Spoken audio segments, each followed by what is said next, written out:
Ahoj lidičky a zlatíčka, já vás vítám u tohoto videa na YouTube kanálu Buzerantek v akci. A dneska půjdeme reagovat na tohoto fešáka. Čemu, že se něco... A podíváme se, co a jak. Já to nebudu pouštět úplně od začátku, protože určitě všichni víme, co tam bude. Ale mě to zajímá někde odsud.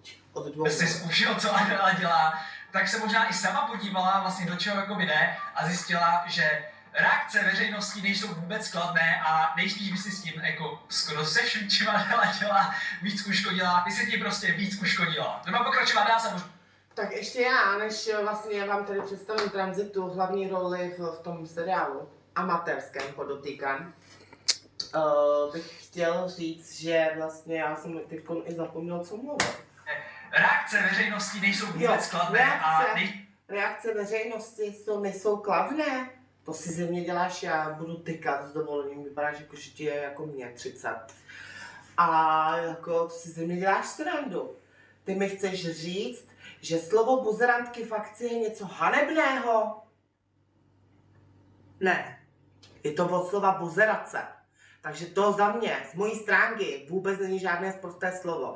Takže jako tady bych se jako trošku zamyslel nad pár větami, nebo hlavně nad tím vypípáváním, protože jako já tam nevidím důvod. Pojďme dál. Ty si s tím jako skoro se vším, čím Adela dělá, víc uškodila, ty se ti prostě víc uškodila. Nemám pokračovat. Jo, takže Adela by si uškodila, ano, to máš pravdu, hošánku krásnej, máš pravdu, ona by si uškodila, hlavně nám škodila, protože já mám varování účtu na Buzerantek v akci na TikToku a všechno, co bylo podané vlastně z shopa halabala, tak bylo bohužel TikTokem nahlášený, nebo prostě ban. I don't know, you know what I'm thinking about.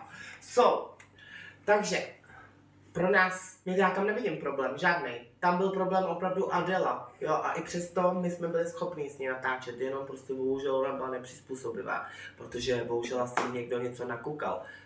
Taková jsem já. Pojďme dál, protože já vůbec tady nevidím jako vůbec nic. Nuda. A samozřejmě vlastně příběh nekončí, ještě tady máme nějaké vyjádření od Kokiho. Adela se vymlouvala na to, že jí údajně v seriálu nechceme, což není pravda. Jen jsme potřebovali odložit natáčení kvůli chybějícímu hercům, nic víc, nic míň. Jasně. Jo. Teď tam vlastně, já už jsem to viděla. A on tam říká, že vlastně jsme mohli natáčet i bez toho, že ona tam byla. Ne, nechtěla jsem to prostě takhle. Já to mám ráda, když mám ty herce všechny pohromadě a můžu si točit to, co potřebuju. Jo? Nicméně my teď kvůli tomu, že ona tam v té telenovele nebude, tak my jsme museli všechno přetočit znova, jo? Úplně znova, celý od 0 až 10, jo? A mně se to líbí prostě, když jsme všichni, takže teď si řekl úplně kravinu prostě. Takhle asi to natáčí v TV Prima, já nevím kde, u mě se to natáčí tak, jak já uznám za vhodný, protože je to můj seriál. A jako nějaký úplně profesionality v takovým amatérském seriálu já považuji za zbytečné.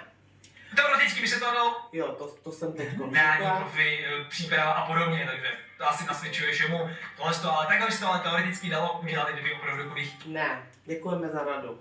Já teď, kdo teda vlastně měl ty psychické problémy? Tranzita má jak?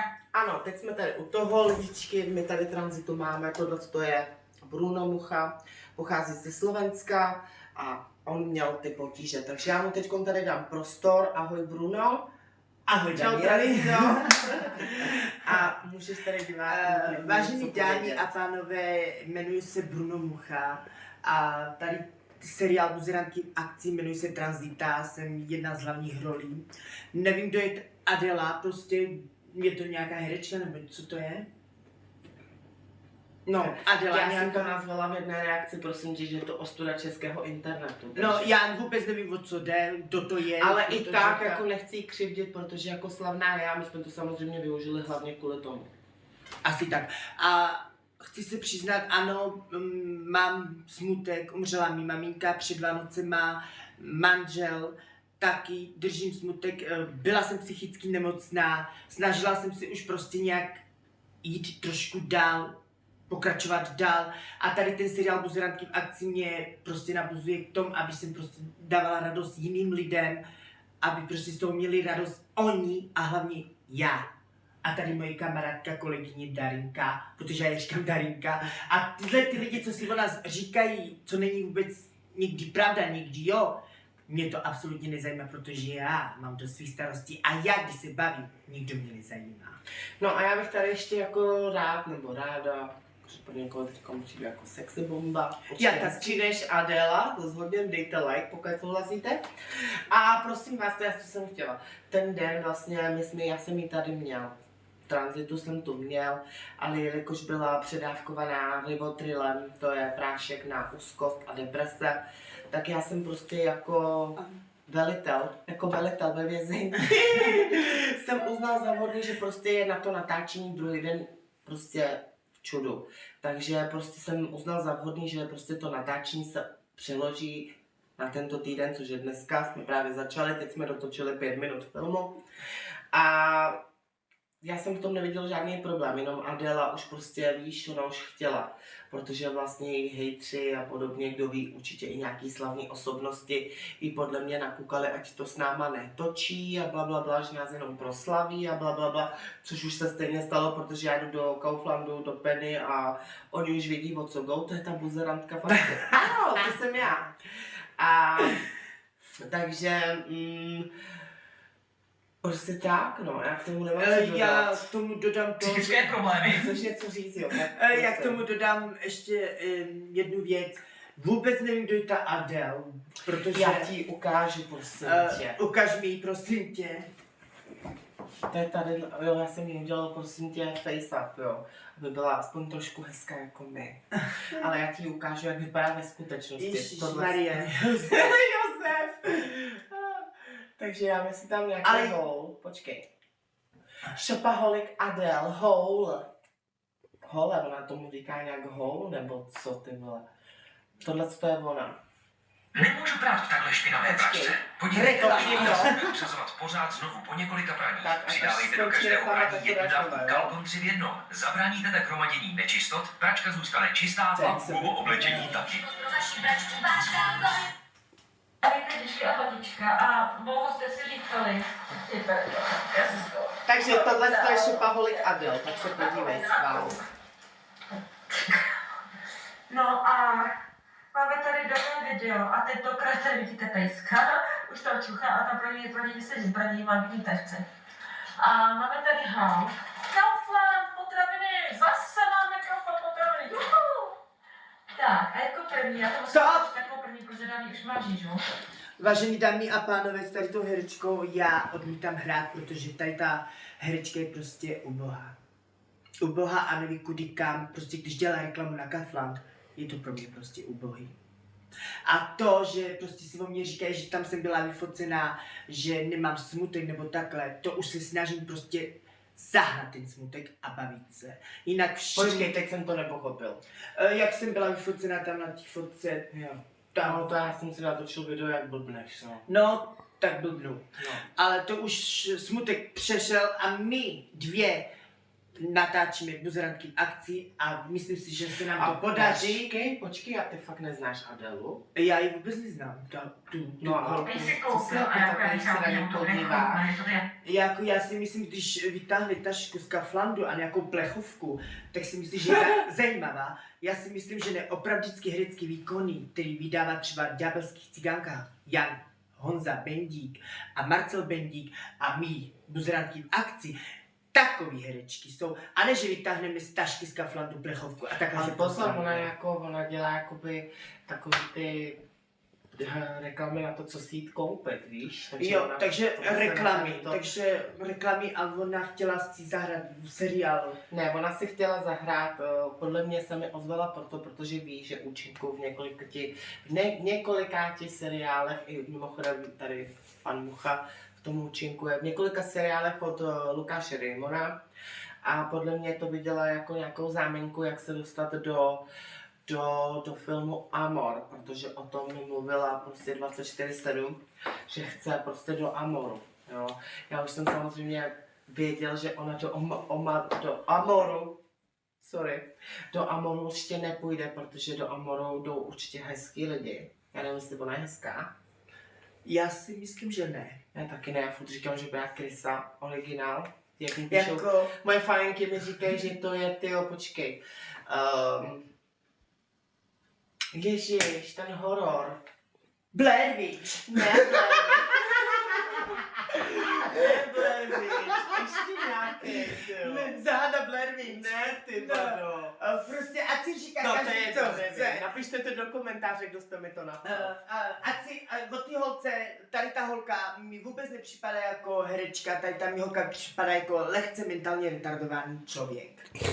A víš, co je vrchol? Že ona tak sice vypadá, ale není. Ona to hraje, protože asi, jak sama řekla, že jí to živí. Nás to třeba buzeranky v akci neživí, my se živíme jiný práci, my chodíme do normální práce. Ona třeba dělá jako taxikářku, já dělám něco jiného, to nechci říkat. Ale natáčíme buzeranky v akci a vůbec se neživíme tím, co děláme, že prostě YouTube nebo takhle. To fakt ne. No a můžu ti skočit do řeči. Ano, můžeš, protože já už nemám čas. Buzerantky v akci ještě chtějí říct divákům, jak se vlastně Adela k tomu natáčení našemu amatérskému podotýkám. Nebude to žádný film jako od Lukáše Rejmora, určitě ne. Ale prostě snažíme se, tak jak se k tomu dostala. Napsala vlastně Petře Dunový, to je vlastně naše kolegyně, výherkyně Roma Campu a teď se ozvala s tím, že by chtěla být herečka, že by do toho jako klidně šla. Jo, já vám nebudu ukazovat screenshoty, mám to všechno černý na bílým a tím pádem já jsem řekl, ty vole, když ona je vošklivá, co jako budu dělat, ne? Já říkám, ale to se nedá odmítnout, To je protože skandál. já jsem si prostě říkala, že ona je jako hodně slavná, víš co, a jelikož ty naše epizody, které vlastně už bohužel jsou vymazaný z kanálu, protože dostala jsem mi nadáno, ale ano, neměla hlavou ani patu. A teďko jako jakž takž, jo, taky nejsem nějaká prostě profík. Ona ať si užívá svoji slávu, my dvě si užíváme svoji slávu. Já bych to nenazvala jako slávu, já jsem to jako využila jako šance, já jsem to spíš brala od ní, jsem si myslela, že oni třeba makají už strašně dlouho na něčem a nedaří se jim uspět na internetu, protože opravdu na internetu uspět je hodně složitý, hodně těžký. A já jsem si myslela, že nám chce pomoct. A jak, prosím tě? Takhle, že vytáhne stáž plechovku z Kaflandu. Ale lidi na to koukají, chápeš? A ona nám udělala reklamu, prostě sice jako já si myslím, že kvůli ní tam ty followery nemáme, protože za tolik jich tam není, ale píšou o nás extra.cz. Lítat facky. To už lítali. A podotknu, že vlastně jediný, kdo byl zlej a fakt zákeřnej a myslel si, že ten seriál bude jenom o ní, byla právě tady šopa Adele. A opravdu byla nepříjemná, no, jakože i když potom jsem jakoby přemluvil Bruna, aby se to nakonec natáčelo a byl ten termín, tak ona už nám z toho odstoupila, jo, takže ona už to měla prostě v plánu tohleto, za mě se asi dlouho o ní nepsalo a věděla, že o tom se psát bude, jo, akorát si myslela, že tam přijdou větší paparaci, jenomže přišly takový ty akorát. Takže ode mě je to takhle vše. Já jsem už reakci svou dělal a já s ní plně souhlasím, prostě tohle je za mě po tomhle přesvědčení, který jsem já dostala jako Chanel Turzibidiová. Fakt ošklivá ženská. A cože je ošklivá, mě nevadí, kdo jak vypadá, ale nejdůležitější je především to, jak vypadá uvnitř. Ale tady musím říct, že tadyhle to není hezky ani uvnitř. Takže já vám děkuji za to, že jste se na toto video podívali. Nechám rozloučit Transitu, protože ona to má strašně ráda. Ano. A jinak budeme rádi, když nás budete sledovat, necháte tu like, budete sledovat tento YouTube kanál a teď dám prostor naší Tranzitě, aby to nebylo moc Vážený dlouhý. dámy a pánové, ať je jak je, tady ty holce přeju v životě hodně štěstí, protože ho vážně potřebujeme. A my dvě, co děláme buzeranky v akci, děláme to pro lidi, který to baví a především baví to nás.